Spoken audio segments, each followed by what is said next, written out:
Hi everyone, it's Matt from Spain. I just want to talk about income, how I make it here in Spain and the Philippines. Predominantly the Philippines because that's mainly where people are interested at the minute.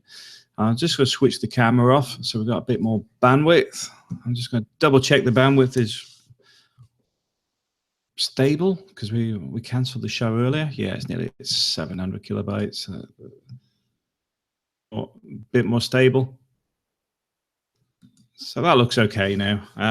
Apologies earlier, did start a live chat and basically it tanked because the internet was naff. That's one of the things that does affect me here in Spain is crap internet. There's nothing I can do about it except move house, and right in the smack bang in the middle of an immigration process, that ain't happening. I just got to wait until it's all done and dusted, settled, then we'll move because I could see us moving quicker than fiber moving here. But I want to talk about the income because I've seen people bash it not only recently but previously that you can't make money in the Philippines. The answer is you can, and I know enough people that are actually dependent on their income in the Philippines. But I'm just going to run through my basic setup. Now you may want a pen and paper if you're interested. So pause now. And you can watch this later. But this is the basic setup. What you have is we've got apartment 1 that has a rent of 6,000 a month. Apartment 2, which is just about come available again, that used to be Kento's old apartment, that's 10,000 a month. Apartment 3 is currently rented out, that's 6,000 a month. Apartment 4 is 6,000 a month. Apartment 5 is one we're going to be renovating because at the moment it's just an open space, but that'll be 15,000 a month. And in total, that's 43,000 pesos a month income just on the apartment rentals.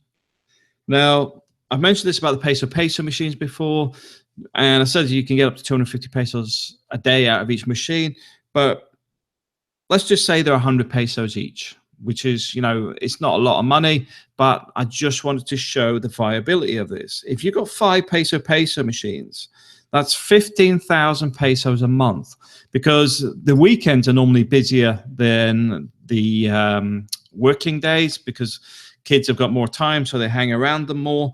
But there's a revenue stream there, a regular revenue stream. We've moved ours away, but the fact is, if we wanted to put them there, I already know it would make that sort of money without any hassles. That's all my electric paid, all my water bills paid. I've got no bills as such. Now, the next one I want to talk about is a sari-sari store, because we actually have a sari-sari store as well, which my mother-in-law runs. That makes about 10,000 a month. So my mother-in-law is independent. She's got her own income. She's got her own little business. We help with bumping the stock up a bit, getting fridge freezers and stuff just to get it going. But ultimately, that's my mother-in-law's business. Because for me, it's all about working as a collective, as a family. And obviously the money from the apartments is ours. It's our emergency fund, as well as developing the next projects. So that, if you add that all together, what we're talking now is 40, 50, 60,000 pesos just between these incomes. And these incomes work. The next one I want to talk about is my website stuff. I have several website things. There's one that is why I end up doing these live chats, because it's driving me crazy at the minute. So I have to keep stopping, having a break, and I'll do a live chat. I'll do something else productive because it's frustrating trying to get the setup right. The coding isn't the way I like it, and I'm struggling to get it exactly the way so I have a break and go and do something else, which is where these videos seem to be boosting lately, is because this website needs to get finished, but at the same time, it's a real pain in the backside. Online, I make about $1,300 a month. That's from AdSense, that's from the YouTube stuff, that's from my blogs, that's from some of the ebook stuff and other revenue streams online. People say, oh, there's no money in it. You know what? There's always money in the right content. Now, I know there's other people doing well on YouTube better than me, but I'm not an entertainment person. I'm an engineer and auditor. I audit engineering buildings. You know, I'm more of an accountant and auditor than anything else. It's not the most exciting job. It's not something that is easy to make interesting. It's just the fact that it's complicated, that it means it makes good money. Now, which gets me on to my contract work. Contract-wise, if I'm working for somebody else, I'm 240 to 350 pounds a day, plus expenses, plus hotel, plus everything. So like when I'm working out in the Middle East, I don't pay for a penny. I don't pay for anything. Every meal, my laundry, everything's covered. So as you can see, my Philippines money, time, because when I'm away doing contract work, that stuff is still developing because I don't need any income at all. So anything gets plowed back into it and builds it up. That's why we've ended up with buying more and more stuff. Which then gets onto the call center. The call center is a very viable business, but it has to change with the market. There's a lot of people trying to flog a dead horse now, and I'll be honest with you, I like the call center venture, but it's very volatile in the sense you can make money or lose it. Because what you've got to remember, a lot of the clients want you to do it on commission basis, and then even if they do it at an hourly rate, it doesn't guarantee they're going to pay you, because they want all the data and what have you, or the sales or whatever it is ahead of you. So you haven't paid your guys, you haven't paid your internet, you haven't paid for your building, whatever. You are waiting for them to pay you to pay for the stuff that you've done for them. Now, in the last few years, I've seen more call centers go bankrupt than actually make money.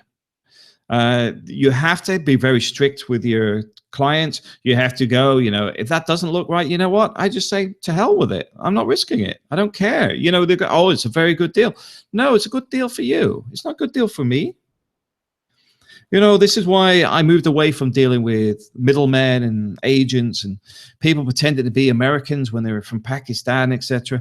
And I went direct into the US. I got a business partner in New York, and we went for the solar business. We went for Vivrango Solar, American Solar, and some other big solar companies that deal in lead generation and themselves.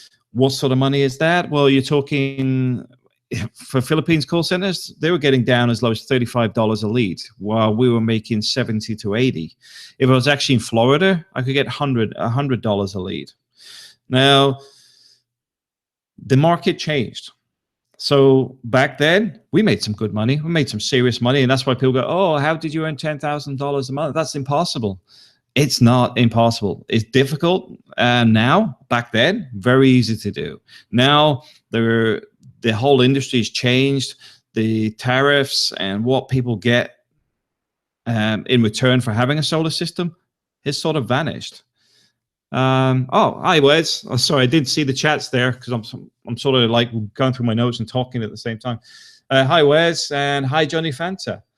Johnny Fanta, I'm a web developer, Matt. PHP, Java, Python. If you need some help, let me know. Sure, I will do, because there is something I know there's a market for, and it's to do with the asset data collection for asset surveys. There's a lot of people out there and they're charging way too much money, or there's more opportunities to do things off the back of it. So there is a big project that I can see coming out of this. I'm also looking at systems that can develop and maintain facilities, because if you look at the things like Maximo, SAP, and other ones, they're very expensive. And for a lot, there isn't really packages sold at a lower level. You know, like for example, if you owned a few care homes, or you owned a say a small restaurant chain or something, you don't want to be spending a small fortune on facilities management software. I believe there's a whole market there that's completely untouched. Luke AU, good evening, 9 p.m. here. Yeah, good to see you. Thanks for everybody who's joined. Has anybody got any questions? Because one of the things I want to say, though, from the Philippines, there is a lot of business opportunities. I've got some guys there that I've got qualifications and degrees that struggle to find work in the Philippines, but they're very capable people. Bob and his, I call him his little friend. I can't remember his friend's name now. They're very good software guys down in Naga. They've just finished their degree because they've been doing software for years. They've gone back and studied to a higher level and higher level, but they're very good and always look for projects to do as well. But yeah, Johnny Fanta, we'll have to have a chat because I can see there being something between us we could actually work on, and there's some serious money in some of this stuff. Remote monitoring is another one. That's why I like playing with the what do you call it, the Raspberry Pi, because I'm getting my head around that at the minute, because I can see utilizing some of the remote monitoring technology on that for using on more complex things. Johnny Fanta, everything is gone to the cloud now, all applications, ping me and I'll talk to you if you want. Yeah, will do. Yeah, the big problem with the cloud is the companies I deal with and the government organizations, they don't like cloud. They're very protective of their data. None of their stuff's on the cloud. They refuse to do it. They won't touch it with a barge pole. They're so paranoid about data protection, and also a lot of the areas that I work within, you can't get good enough connections. There's a whole ream of stuff why it can't go out into the cloud. It just simply won't do it. The companies won't do it, but some of these locations, it's due to the metalwork and the mechanics of the place. You can't get signals or anything outside of the building, and they don't want the data leaving the buildings. So it's all internal, which is why I know there's a little market for this, because they're very specific to these things. There's a huge potential. You know, imagine having a full-blown BMS system for a hospital, building management system, but at the same time, it's modular. It can be built on layers, so different people can work on different sections. What about a server farm? They're very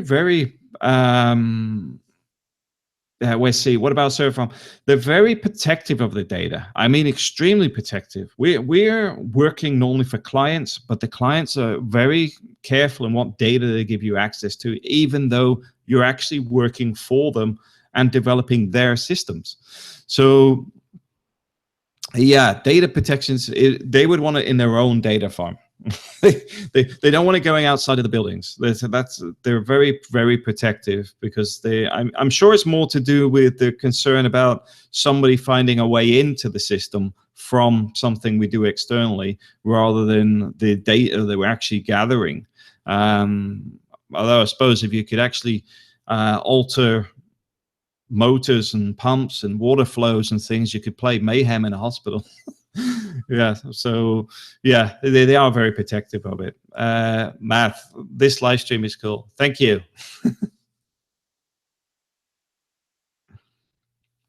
But even down on this side, it's been a good topic to bring up, because although this is quite protective, and I do want to, clients on this sort of stuff are hospitals, they are Ministry of Defense, they are prison services, government organization, tax office. That's why they're a bit fussy.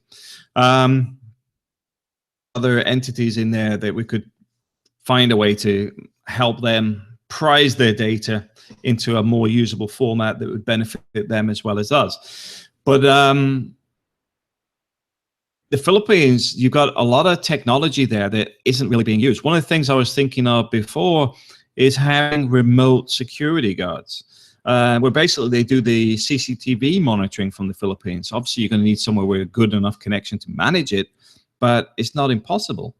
You could have sites monitored from the Philippines. The good thing about that is they're independent of those locations, which can cut down on the risks of corruption or other issues that can occur if there's problems in those locations already. Taking it off-site means that they have no idea where the data is managed, except for the client and yourselves, because you don't actually work with that site directly. So that sort of thing could be useful. The same with webmaster services, live chat services. The live chat services where you log on a website and go, the website's not working. A little guy pops up in the corner and going, "Can I help you today?" Filipino accents Doesn't matter because it's text. At the same time, there's a market for it. There's as technology moves on, and I mean, even now, people are starting to see the value in the internet more and more, and even old businesses are starting to be forced onto the internet. They're going to want some sort of backup service there. Now, if you've got somebody managing your live chat, because I know my niece does it in the UK. She sits and does. She works for an IT company. She does all their Twitter feeds. She does all their YouTube stuff, the Facebook stuff, just to keep them having an internet presence and promoting their business and telling what's going on in the business and dealing with inquiries, whenever, because they have like a Friday night chat type thing as well. More and more businesses need people doing that sort of stuff because that's where you build the bigger clients, because a lot of clients want consistency, they want reliability. And I think that's why I can see this being an entity that can develop in the Philippines. That's why I still have my call center set there, even though the door's shut and all the PCs are there, is because we've moved away from telemarketing and looking at other options. And got a good idea, let me know, because the building's there. We own the building, we own everything in it.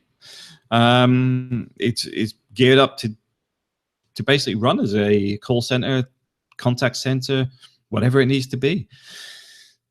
But yeah, I would say you've got to think out of the box in the Philippines. If you're serious about opening a business there, a lot of the good businesses, the easiest ones, are offshore. If you're doing it locally, don't expect to be making huge amounts of money when you first start. What you want to be doing is, this is my opinion and what's worked for me, is it makes more money when I'm not there. When I'm offshore, it's making more money because I'm not eating in the Philippines. I'm not running the aircon. I'm not spending more money. The money then builds up. It's like now, my mother-in-law's just had the stairs tiled and some new handrails and stuff put in today.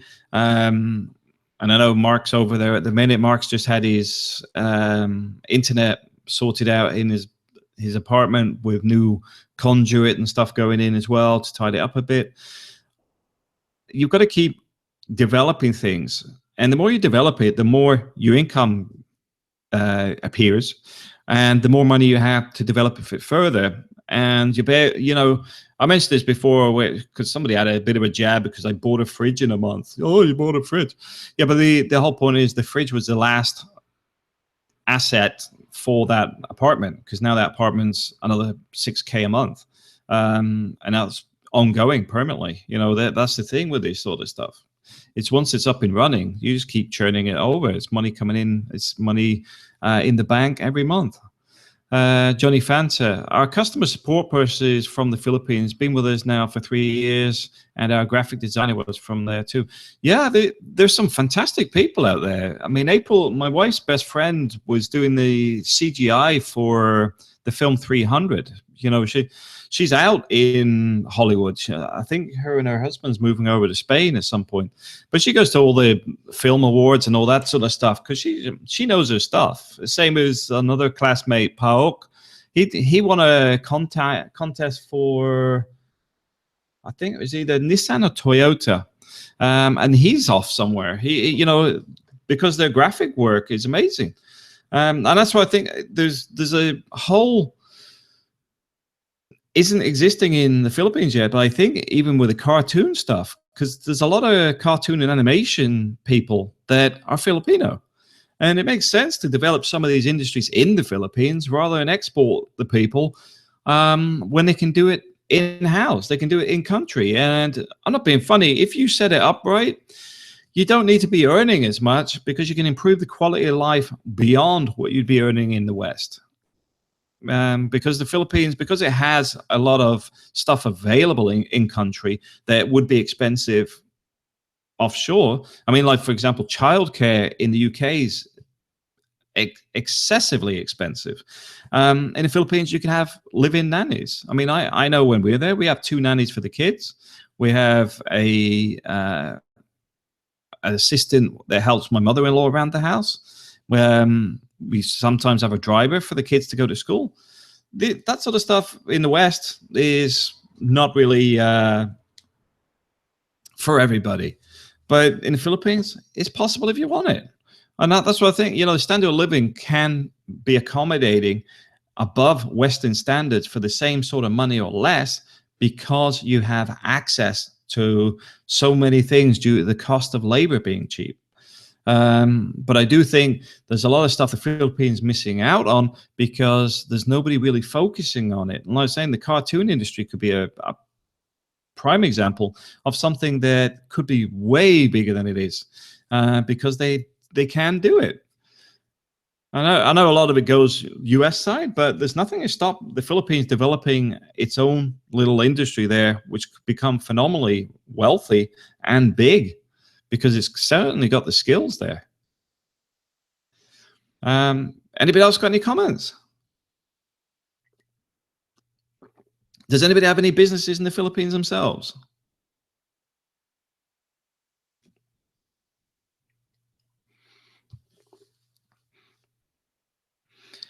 It's all a bit quiet now. Well, I'll run through some of the businesses I know can make money. A sari store. Sari stores can make money. They're not going to make you rich, but you can pay your electric bill or something with it. And that's how I work at the justification for some of these smaller things. It basically pays your bills. So if you make your money in the Philippines break even without too much effort, it allows you to concentrate on developing other businesses that make more money. Because, in the West, you find that you're sort of in this hamster wheel.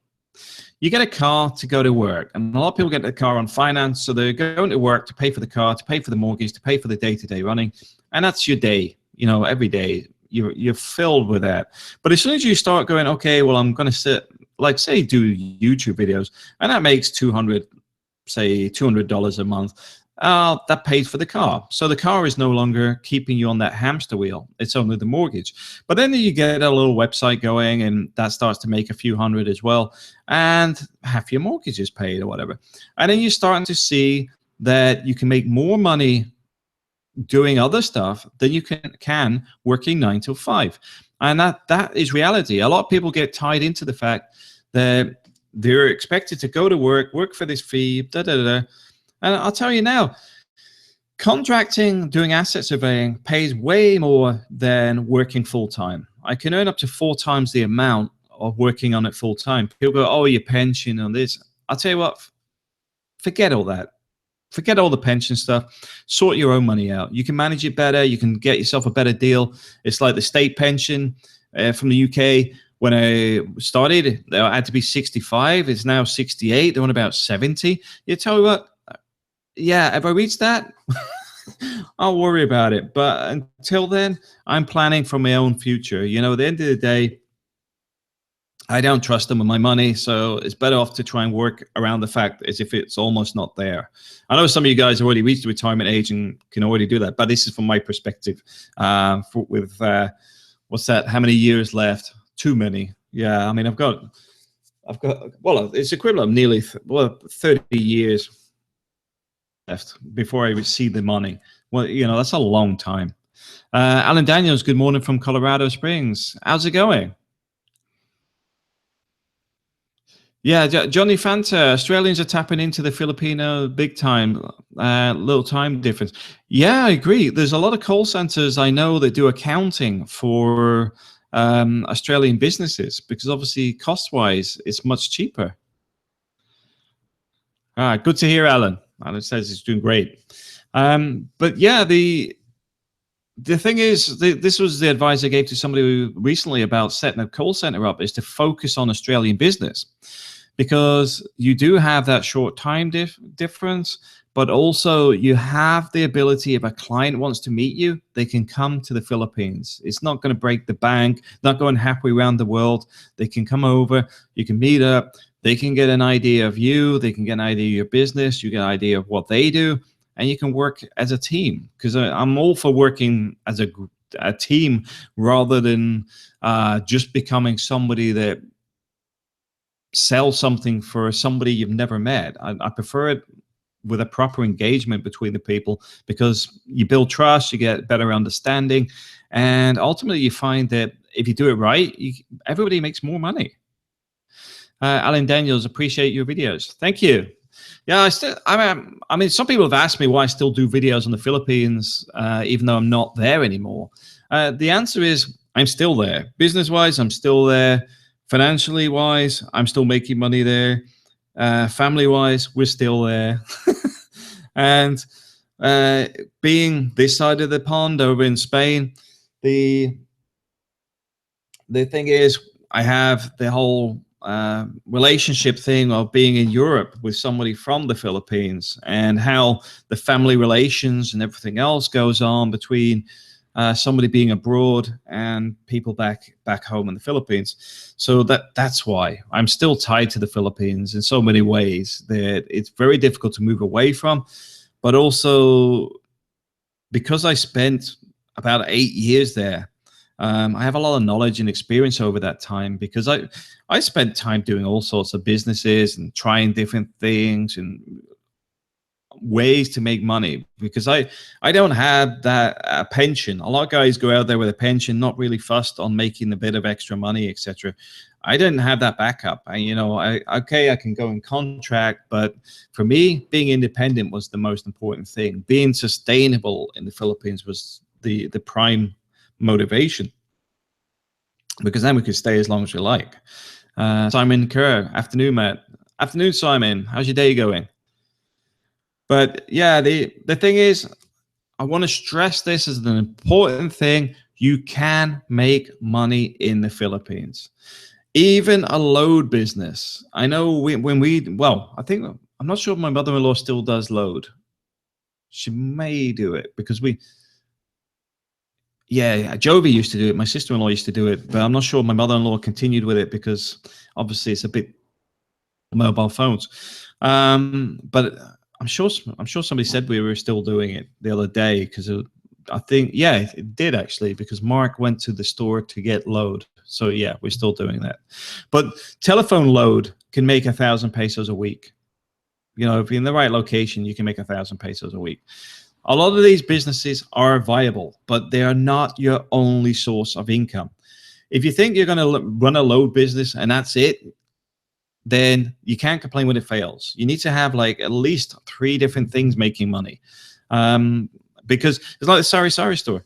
The Sari Sari store doesn't just sell shampoo, for example. It sells about 80 different things, because you have to. And it's the same with trying to get sustainable. You can't just be selling one product. Sari Sari store sells beer, it sells food, it sells snacks, it sells washing powder, it sells telephone load, whatever anybody needs. That you've got to work it like that. You can, because you've got a limited community around you. But what you may find, that because you've got a limited community, you can service them in multiple ways. Because if you're the Sari Sari store does the load, you may find other people come from other areas because their Sari Sari store doesn't sell load. So you get more customers. The other thing we found is, if you sit there and keep your business open, you'll get the competition open and trying to compete with you, trying to do special deals and stuff. Just ignore it. I tell you what, we ignored it, and there's only one store still there, and it's ours, because the others have opened and closed. They've used their money from the beer, their float from mahjong, and their money disappears in different ways. Bad management. You just need to test time. Just keep there, and it'll keep running. John Fox, hey Matt, hey, how's it going? It's quite a busy live chat today. A lot of people. If anybody's got any questions, please feel free to throw them in the live chat. Quite happily answer anybody's questions.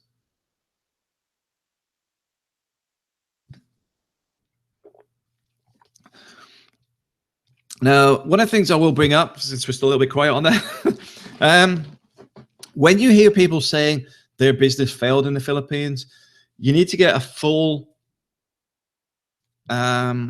analysis of why it failed, because there's often stuff that goes on in the background. I remember somebody trying to sell a business before.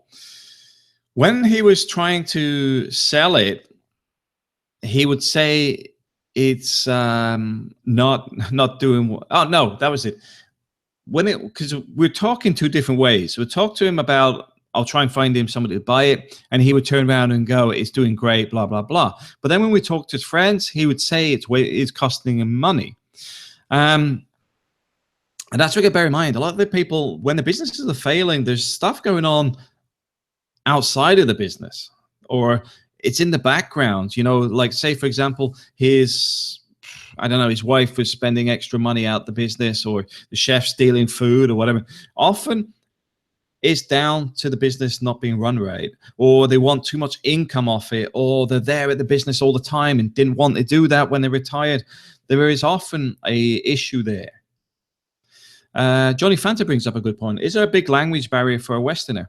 With Filipinos, get somebody that understands your understanding of English. When I say that, it's the sense that you can say ABC to a Filipino and they hear DFG, because they think differently. There's different logic there, and if they miss something, because they don't speak English all the time, it gets misinterpreted. What I do is I utilize my wife to do a lot of stuff. I explain stuff to my wife, then my wife explains it to employees. That way, I can say it like two words and that's it. I understand it, or somebody in the UK would understand it. But a Filipino might take my wife explaining it for about 15 minutes sometimes. And it's not because, some people, oh, these people are stupid. It's not that they're stupid. I don't speak Bisaya to the level that they could understand me. So asking them to understand my language, that's a bit hypocritical. So what you got to understand is like they may not always understand what you're saying. They can speak to you. They can yes, no, and all this sort of stuff. But sometimes it is different in their own language. I remember a simple thing, a ball cock for a toilet system, because I needed one for a water tank. Because you probably know, if you've seen this, a lot of water tanks in the Philippines, they just let the water gush out the top. I was just going to fit a ball cock to it. So as it filled the tank, it would have an automatic shut off to it. I spoke to about 8 people in a hardware store. They didn't know what it was. They've never seen it, never heard of it. But speaking to somebody else, it's called something completely different. Went in there. Oh, yeah, it's over there. So that's a prime example. There is language barriers there for sure. But it's to do with how things are lost in translation, because a lot of the education's on the American system. So like a ball cock is not what it's called in America. They call it something else. So it's never been in the vocabulary. So that's why this confusion happens. But nobody ever says, you don't know what you're talking about or whatever. They just go, no, we don't have that. That's just one of those things you get used to.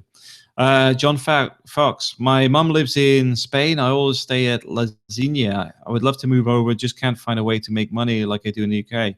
I'm an electrician. John Fox, if you're an electrician, I'll tell you what you want to tap into, which is the same thing I'm about to do, which is air conditioning.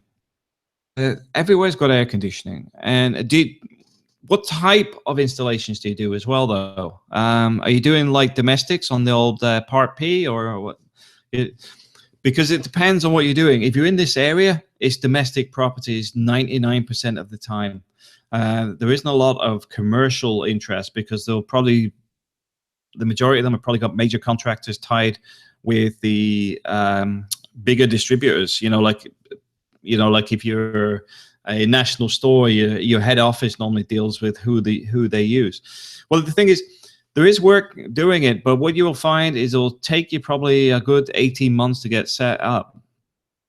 Because I mean, the big problem you've got out here is there's a lot of people come in from Eastern Europe, and they can undercut all of us. That's one of the things I've been looking at. The reason I'm doing the air conditioning is basically I know I can do it in about 5 to 10 days, but B, it'll actually be certificated to a European standard, and any installation will be kept to a European standard, because I know so much stuff here is substandard.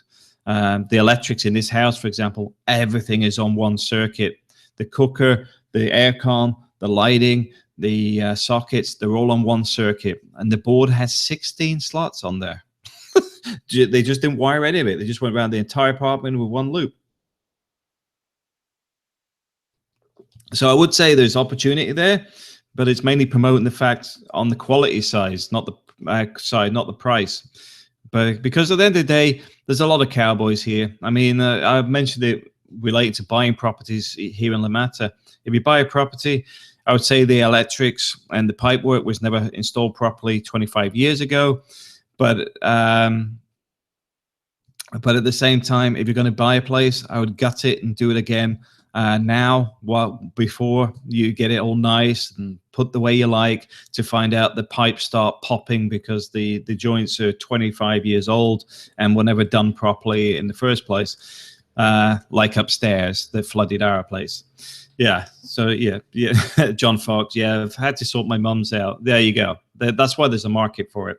It's all about quality. What I would do is go around the Facebook groups, because there's a few people around that do household services and things, and just get a feel for it. But you probably have to do the bit on the aircon, electrical, bit of tiling. You know, more of a handyman. It'd be very difficult to get a constant flow of electrical installation work here, that's for sure. You'd be doing about 20 different things just to keep busy, because you've got to find enough customers, and that comes from being able to do multitasking. Because the big thing about the guys coming in from Eastern Europe is they'll do anything. They never say no, even when they don't know. It's just the way they work.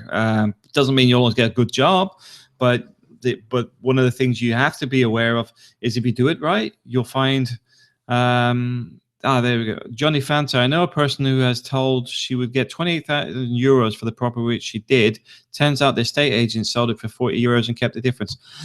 Yes, don't even get me on that. I actually met an estate agent this week about that sort of stuff.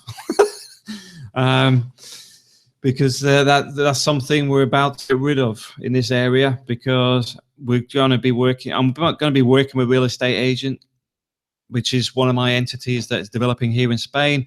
Basically, I've told him I work with the owner and I work with the seller, and we get the best deal for both parties on ourselves. I'd rather sell 20 properties a year than sell 2 where people have bumped it up by an extra 20K, because this is what they do.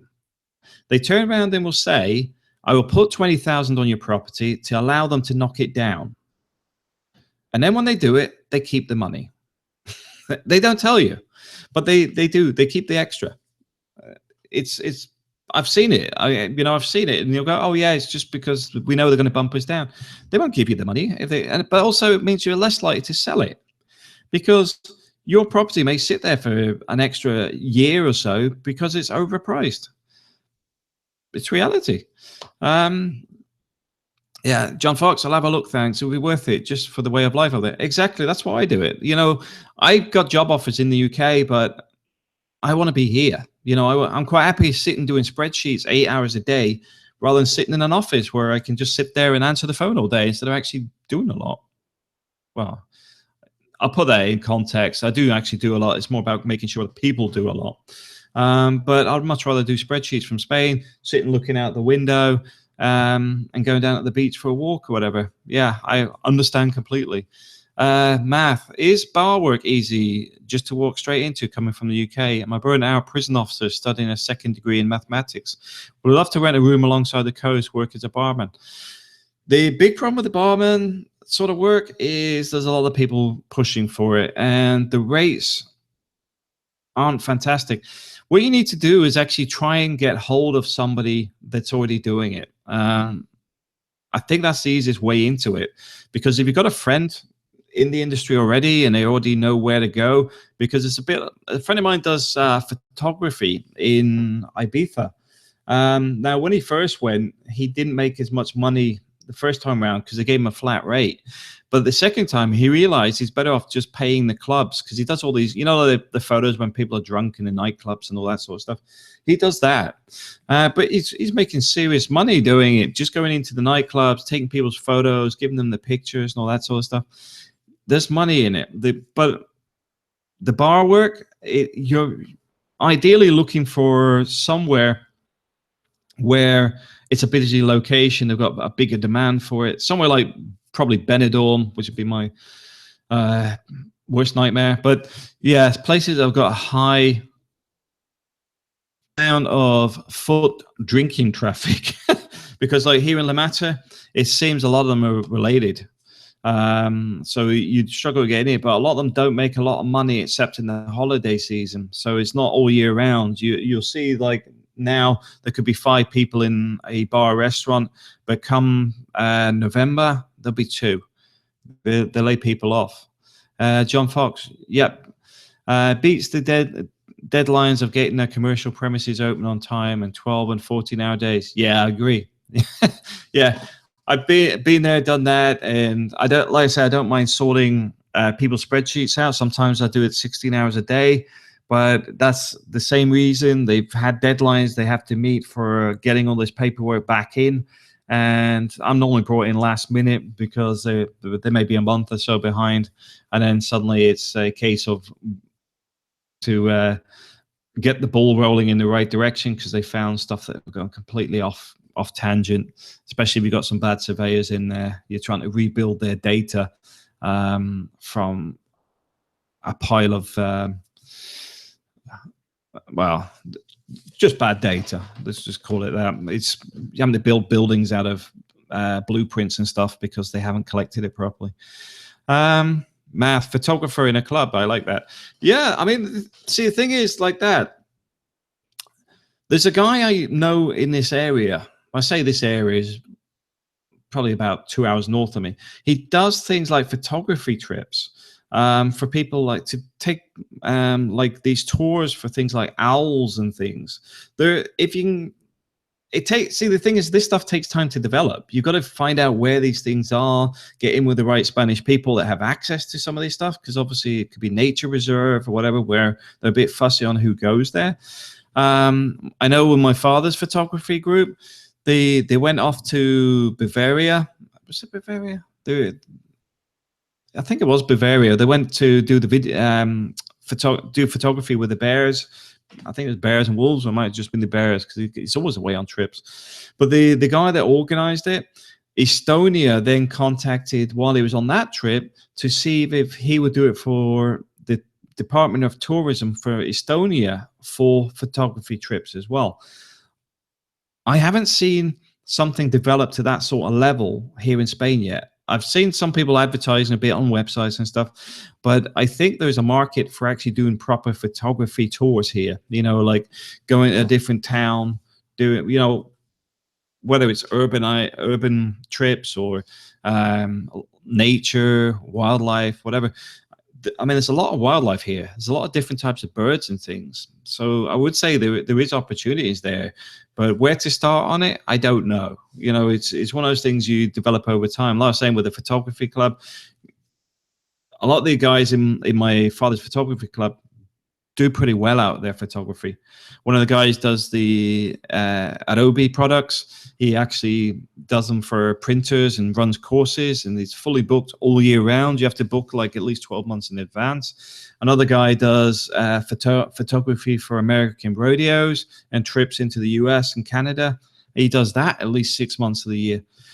These are guys that are, I think the youngest is probably about 68 or something, because they're all fairly older gentlemen, but at the same time they're doing what they love doing, and I'm sure the opportunities are there for other people. It's just tapping into the same streams that they've managed to get themselves into. But it's certainly that, you know, if your photography is at that sort of level, it could be very possible and very viable. It's just finding that niche, getting the niche developed, even communicate with some of these guys, and because they don't do Spain, you know, so there could be a crossover with people from Spain going to Estonia, Bavaria, US, whatever, and them sending people the other way. Yeah, John Fox, have you been to the big guns or at Mazaron? It's a great day out. Not yet, but funny enough, I'm friends with on YouTube with there's an expat in Mazaron. He's videoed it a few times. He's got it on his drone footage because he's had his drones over the top. So yeah, we've got to head over there. It's not too far from us either, so it's probably a couple hours drive. But yeah, I'll have to head down there. Yeah, Math. My friend's cousin's a Michael Jackson impersonator in Benidorm, so that might be way into the area. If you can do it, I'm. I know myself, it's not my forte, but there is always work for people um, that are willing to try or find a way to make money. I don't know. I bring this up quite regular on the Spanish channel, my other one, about bargain loving Brits. The reason I like that show is the way people, even though they're not making great money, firstly they're happy, but B, they're constantly looking at ways to make money to sustain the life they have. Now, like I said, they're not making great money, but at the same time, they're happy. I mean, a lot of them are living on a campsite, but they're happy. I think that's half the battle, is just being content in life. So, yeah, I think it's all about the opportunities out there. Yeah, Math, but I get you when it comes to doing your own thing to thrive instead of survive. Yeah, because I like doing what our Eric Schindels here. No, you're not in the real world, Eric. You're a troll. Goodbye. He started trolling yesterday, so he's gone already. You get fake accounts on a regular basis. Welcome to YouTube. Math, diving. I'm a qualified commercial diver. Business opportunities there. I'm not sure what the setup is, because paperwork-wise, maybe initially a bit of a setup, but it may even pay to get in touch with one of the existing diving schools to see if they got opportunities for you, because that might be a better way to ease into it, because they'll already have all the paperwork, anything that you need local legislation wise, etc., so that you can actually get started with them, because obviously there ain't going to be as many people going for that as there will be bar work, that's for sure. Because obviously you're going to have to need your like you say, a commercial diver, but it also, you're going to have to probably take the instructor tests. And I'm not sure which system they work to here. Is it the PADI system? Because you may need to take an extra couple of qualifications or something for training other people, or being an instructor. I'm not sure. I can't. It's not my forte. It's not something I've done a bit of diving, but nothing major. But it was mainly diving with others. I haven't looked at it from a business point of view. John Fox, I have to shoot, Matt. Thanks for the advice. Have a great one, mate. You too. Have a great day. There's certainly opportunities around, and like I said, the English teaching's an obvious one, and there's an Australian guy, Spanish Speaks, I think is his channel. He's been teaching English in Madrid, I believe Madrid in Portugal, for about 18 years. Now the pay is somewhere between probably about 15 to 30 euros an hour, but don't count on an 8-hour day, because it doesn't work like that in Spain. But as I mentioned on this channel yesterday, I said, as you looked at doing other lessons from Asia, because you can use the time zones to your advantage. So you can, like for me, I can get Thai students, I can get Vietnamese students, no problem whatsoever. And they'll be like, say, a couple of hours a day, and then you fit that around your other stuff, then you're starting to get viable. Johnny Fanta, I use Verbling for Spanish English, for learning Spanish. I'll have to have a look at that. I haven't looked at that one, I don't think. You can teach English there too. Yeah, I think they're a bit fussy on their teachers though, because some of these, I think, have got such a broad selection of people available to them that they often just blank a lot of people. They don't even respond to emails. Because I know there's been a couple of people I know who applied and they don't even get an email response. I think they're more interested in teaching American English, maybe. So when they get people from the UK, they may not have any interest, because if it's mainly for the Asian market or whatever, they could be very specific on the accents. But yeah, I can understand them being overwhelmed, because there's a lot of people want to teach English, but at the same time here in Spain, there's not many people teaching where I am. But also a lot of it's private tuition anyway. It could be for a small business, it could be for an individual. Um, because the schools already exist. But it's like myself, I'm not a big fan of going into schools. I don't want to finish the day and then head on into the classroom. I'd much rather go and meet with somebody for a coffee and practice my Spanish, or do it online through Skype or something. Yeah, that's it, Johnny Fanta. It's very competitive. Most have training qualifications. The funny thing is, from myself, got my TESOL certificate already, but I find it's full of waffle. I think it goes too in depth, which puts a lot of people off in the first place. I mean, it's like when you learn with you, because I know a lot of people stress around whether it's nouns and the different types of use of words, what types of words, etc. But I'm not being funny. When I was a kid, I didn't learn any of that. I started by basically picking up words, learning the alphabet, learning the numbers, and then you start on basic sentences, and then you get bigger and bigger and bigger, and your vocabulary develops over that. But what you get on a lot of the teaching stuff is to go, oh, this is an idiom, and this is this, and this is this. It's like, I think there's too much emphasis on stuff that is not day to day, because I think for the majority of people, if they grasp the day to day, the other layers would come in over time, because it makes more sense. Because a lot of it is about confidence to start with. Because as you get confident and start speaking it more, you develop faster, and then you start absorbing it more. And people go, "No, that's you've said that wrong, because that's actually a feminine word, not a male word, etc."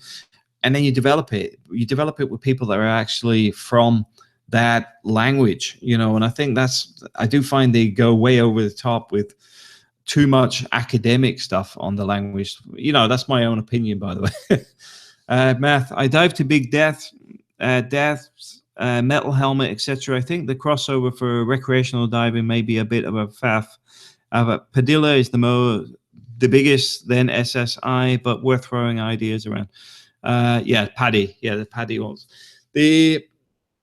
I think you just need to contact them and just get a feel for it.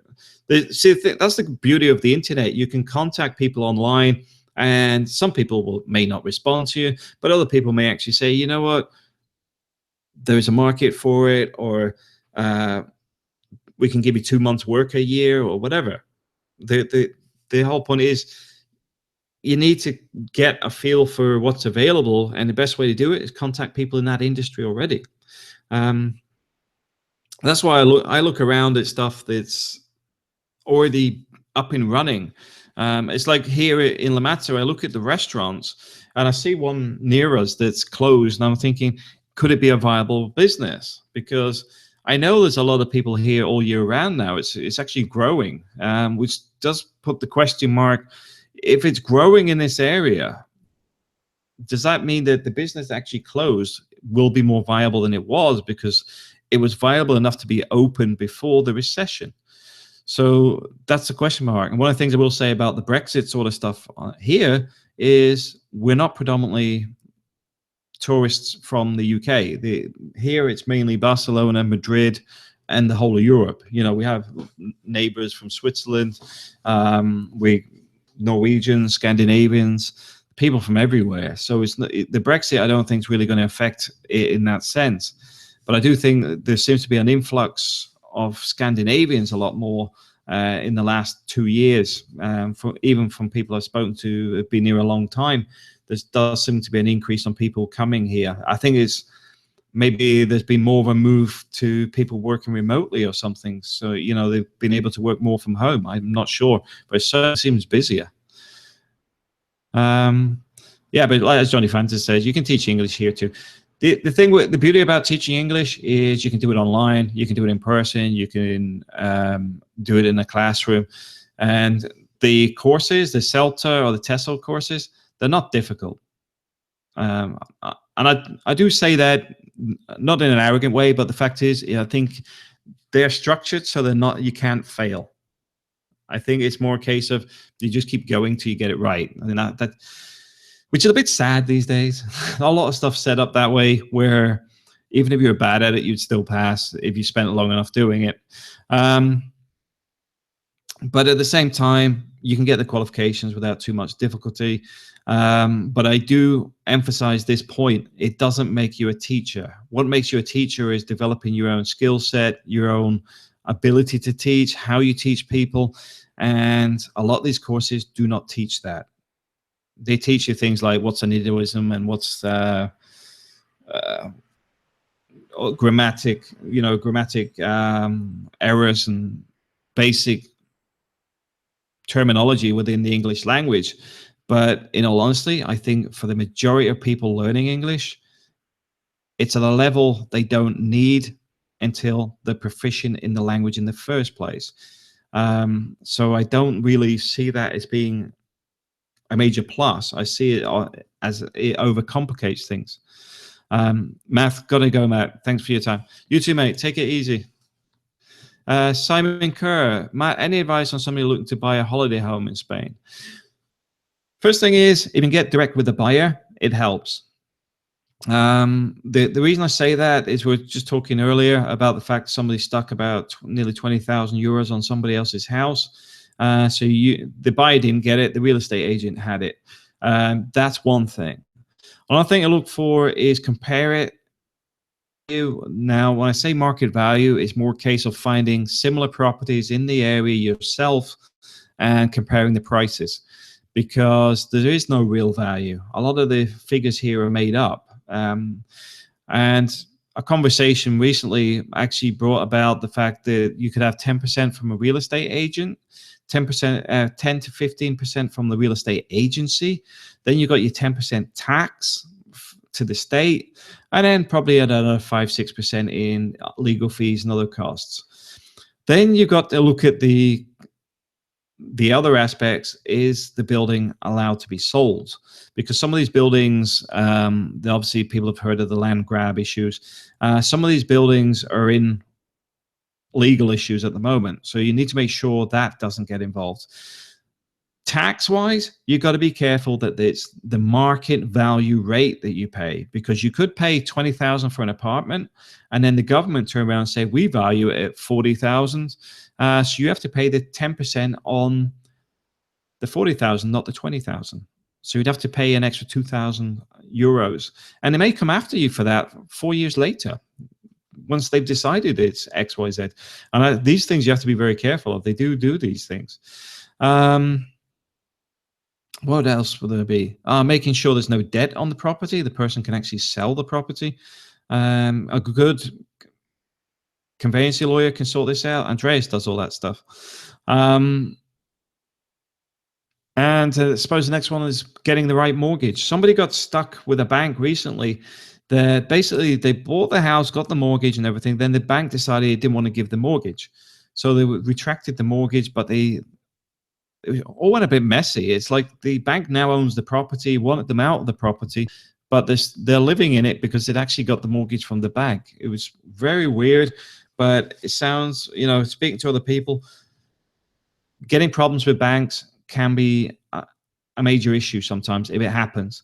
Don't say it happens a lot, but I would say if it does happen, they can be a bit of a pain. Watching the exchange rates as well. If you're moving money over, best to tie it when the exchange rates are in your favor. For example, I'm expecting a load of fluctuations with the Brexit, because you're going to get the media having the old tit for tat between the EU and the UK, and it will move the exchange rates up and down. So getting that just right, you can move your money at the right time before you get, it hits a low if you're coming out with sterling. But beyond that, probably making sure that it's a location that has good infrastructure in an area that's actually not depriving, because there's been excessive construction in the sense that where we are in La Mata, if you go up the road to Pinot Mar is looking very run down in comparison, and I can walk there. It's like literally only 10-15 more minutes from the house, but it's run down. The restaurants have closed, the hairdressers closed, there's got graffiti up the front. Those areas need regeneration. They need investment in there to bring the area up. But those are the things you want to look for. If you're buying offline, I recommend not doing it. You want to go and have a look at there, get an idea of how many people are coming there. Is it busy all year round? If you're buying a villa, is it secure? Because you don't want to have to worry about people robbing the place. But also, if it's in an apartment area, what's your annual fees? What fees do you have to pay for the building maintenance, etc.? Because here in the Matter, I find most of them are about 120 to 250 euros a year, which is nothing. But if you get a bad one, who knows what it could be. So I hope that answers your questions. I'm going to cut this one off now because we've sort of moved away from how do I make my income onto property. But it's been great having everybody here. Everyone have a great day, and thanks for watching.